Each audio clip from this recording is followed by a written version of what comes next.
जाति के आधार पे आदमी को आका जाता है। आप स्वामी प्रसाद मौर्य जी को एक जात का नेता मत मानो। स्वामी प्रसाद मौर्य जी पूरे पिछड़े, दलित, कमजोर, हक वंचित समाज, बहुजन समाज के नेता है।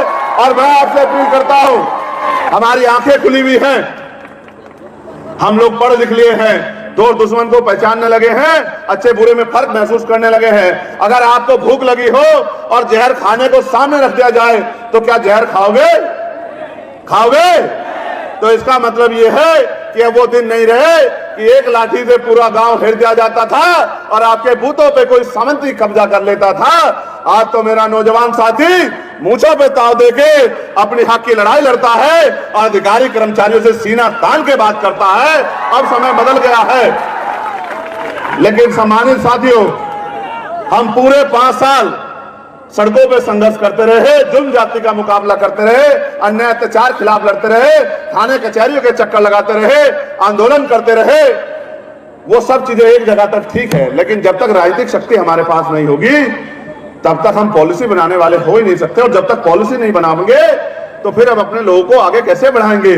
क्या साहब कहेंगे अगर भाई आप पंजे वालों को वोट दो तो पंजे वाले ताकतवर हो जाए, पंजे वाले ताकतवर हो जाए तो अपने लोगों का काम करें। फूल वालों को वोट दो तो फूल वाले ताकतवर हो जाए, फूल वाले ताकतवर हो तो अपने लोगों का काम करें।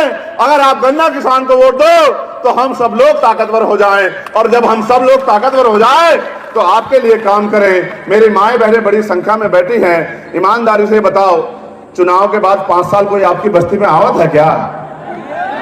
कोई आपका भूखा पेट देखत है क्या? कोई आपके आंसू देखत है क्या? कोई जब बेटी की शादी करो कर्ज ले कोई पूछत है क्या? जब बेटे को पढ़ाना लिखाना और कर्ज लेना पड़े कोई पूछत है क्या? जिनका मकसद सिर्फ चुनाव का है वो चुनाव में वोट लेके चले जाते हैं। आप पे जब जुल्म होता है या आपकी आंखें रोती हैं तो उतना ही दर्द चंद्रशेखर आजाद को होता है। इसलिए मैं आपसे मदद मांगने के लिए आया हूं भाई, कि अगर वाकई में मुझसे प्यार करते हो और अपने दिल में मेरे लिए इज्जत रखते हो और मेरी बात की पहरेदारी करना चाहते हो और बाबा साहब अम्बेडकर मान्यवर काशीराम साहब के सपने को पूरा करना चाहते हो तो एक एक वोट गन्ना किसान के निशान पर डाल देना और भाई स्वामी प्रसाद मौर्य जी के हाथ मजबूत कर देना। और 1 जून को इस तरह डट के बूथ पे खड़े होके एक एक वोट को बूथ तक पहुंचाना कि यहाँ का वो मीडिया जो आज हमें इग्नोर कर रहा है वो मीडिया भी ये कह दे कि स्वामी प्रसाद मौर्य तो 1 लाख से ज्यादा वोटों से जीत रहे हैं, उनको हराने वाला कोई अब कुशीनगर लोकसभा में नहीं। आपने देखा होगा चुनाव समीकरणों पे जीते जाते हैं, समीकरण हमारे पक्ष में है क्योंकि पूरा पिछड़ा वर्ग जो 10 साल से भारतीय जनता पार्टी पे भरोसा करके अपमानित होता रहा, अब उसकी समझ में आ गया है कि भारतीय जनता पार्टी के झूठ से हमें निकलना पड़ेगा।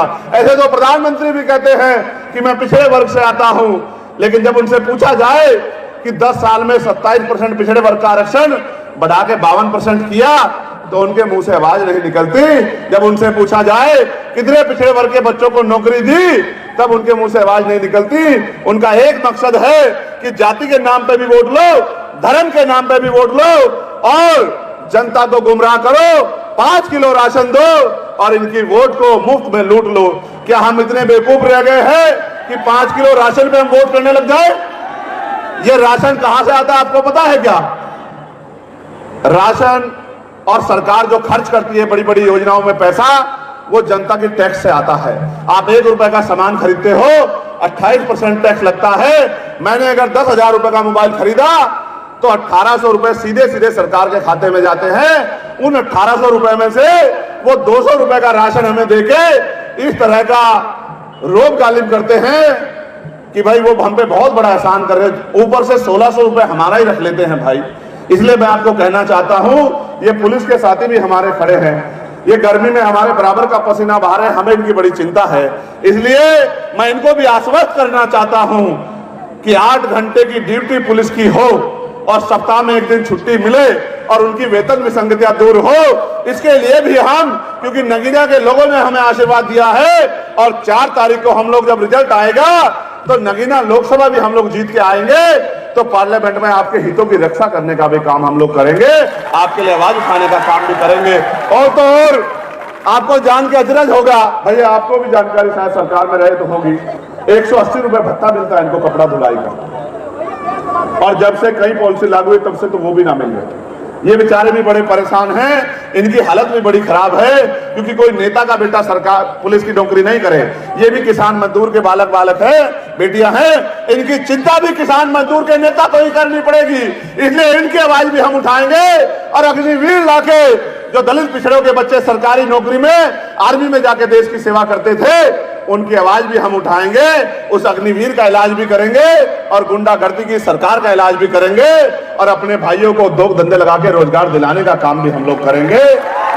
जितना बैकलॉग बाकी है उस बैकलॉग को आरक्षण के आधार पे, ऐसे नहीं जैसे 69,000 शिक्षक भर्ती में 20,000 पदों पे घोटाला, ऐसे नहीं, जिसकी जितनी संख्या भारी उसकी उतनी हिस्सेदारी, इस आधार पे 27% पिछड़ों का आरक्षण, जो 52% है, जो 27 मिल भी नहीं रहा, उसको 52% कराने का काम हम लोग करेंगे। 52% पिछड़े वर्ग के लोगों को आरक्षण मिले, इसके लिए हम लोग संघर्ष करेंगे।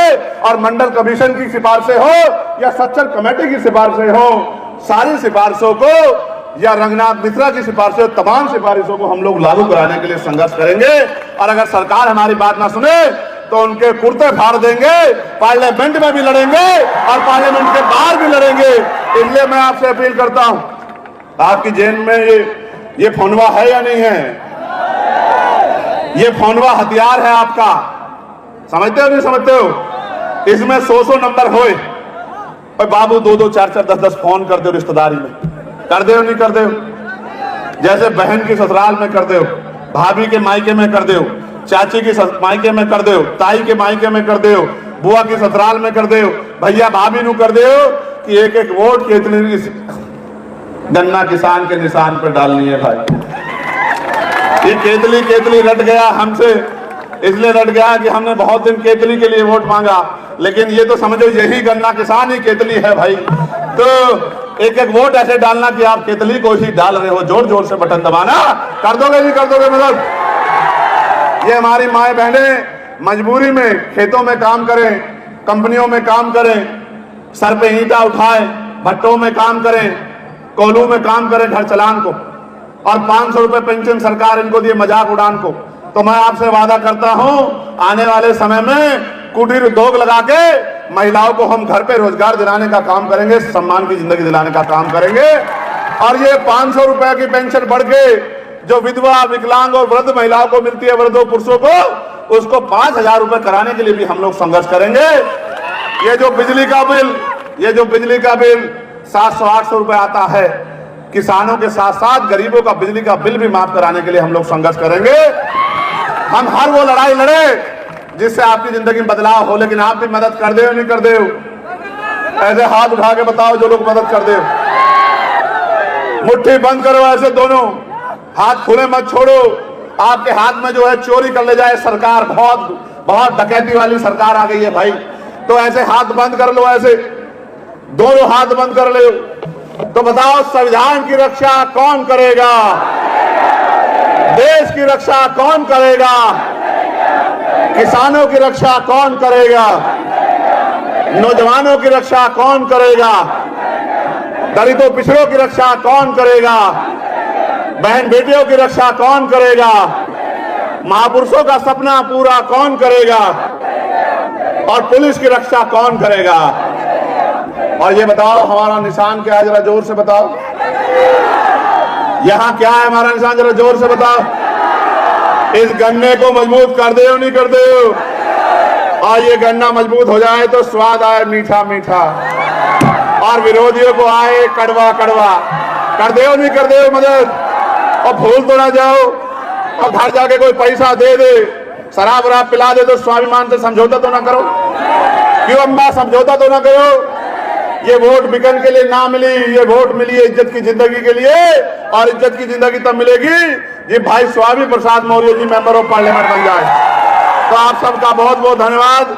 क्योंकि एक सभा बाकी है और मेरी फ्लाइट भी है, तो मैं कोशिश करूंगा उस सभा में भी अपनी बात रख दो। लेकिन मेरे लगते जिगरो और बाबा साहब अम्बेडकर, माननीय काशी राम साहब के सिपाहियों, एक एक वोट खुद का भी देना है, घर परिवार का भी दिलाना है, रिश्तेदारों का भी दिलाना है, और घबराना नहीं है, क्योंकि आपके पीछे चंद्रशेखर आजाद खड़ा है, इस बात का ध्यान रखना है, ठीक है। अब आज ज्यादा जिद मत करियो, भीड़ में मत घुसियो, थोड़ा गर्मी में संभाल ले, बहुत काम बाकी है। धन्यवाद। जय भीम, जय भारत।